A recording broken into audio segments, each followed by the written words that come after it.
tu za ne kan van kom ding min ha zong he je kan ting ha kan Dallas khu chunga chun bo chan mi kan zo chun mi an sin ha ite la naman kan zo chiu nak lai chak ni lom la atu to pal chu bi beru na do khan cheri la thatuk atu he tu jan chu kam van chim theu bang chin community he kan do tak mo do tak law mo jing da tha kan pe mo pe lo ti kong ka kan van ro ding mi se tu chu kan van sa chang na tin tom pa ni kan je ka tin nan ma nan view kan pu ta kan du re la ma chen tom pa nan view van kai do kan van outline le tu zane alright jin kan van ot chang lai te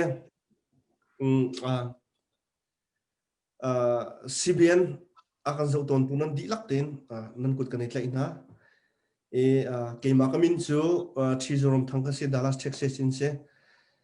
nan di lak chong lom nak tam pi kan nai tu zan kan ban kom ding min ha he kan ba FW Dallas coach chunge bo chan mi an sin ha e tam do chu je kan ting ha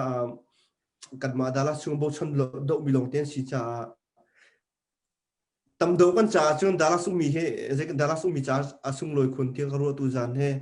le ram ki pu mi nong ne na ya sei dang zong ne atuna kan zo chiu na lai zong kan som na e nan chu tam pilung lom na kan ne di dong tiang kan zo nak lai cha zonga kan som tha le atu he tu zan ke tu zan ne kan so atlam pin kho nak ding cha ka van som min ha he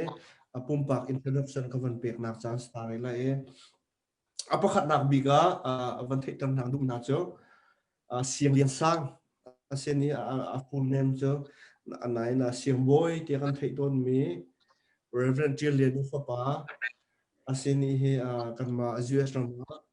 prosecutor silong sen lawyer asi kan bo chan tak mi se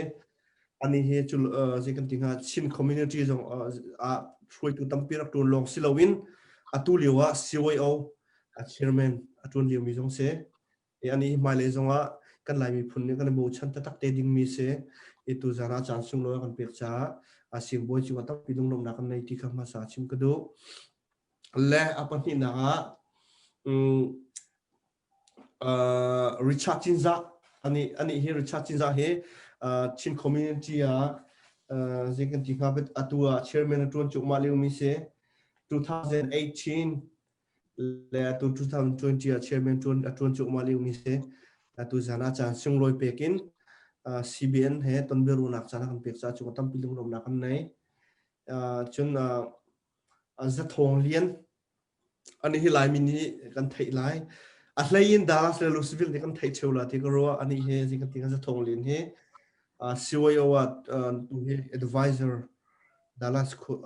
COO advisor tun liu mi se chulong silon lai mi cha betak ten mang mi se Louisville lai mi tam pi cha atu he je kan ting ha dum na kan to pia dong somli la somli kan ni je kan ting ha thadam tin je kan ting ha shopping kal haulo ten kan tila chute tis kan na duma kan to pe ni he Dallas le dong somli cha rong chun Louisville la dong somli cha ronga ni he duma kan to pe tu jong se tu ka van chim bang COO advisor jong se lai mi dang danga kan her na ka si se je kan tinga problem kan nei mi kong zonga holet jong se dang en lai mi cha si ko to kan bom ton tu se thong lian lai mi ni kan ni bo chen ve mi pa khat se tu jara chan sung loi peng CBN he ton na beru na ka aka tel pi cha chung tam pilung lom na kan nei chun biak nak le ya kan pastor le ni dala chung kan tel pi na se ti kan ti atu bi akan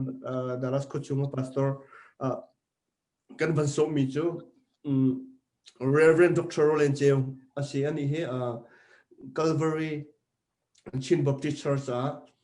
pastor atun liu mi se ani he tu bentuk na chan sung loi akan pek mi chunga chuwa tam pilung lom na kan nei timi ka ban chim ta ka du mi se atu zan chin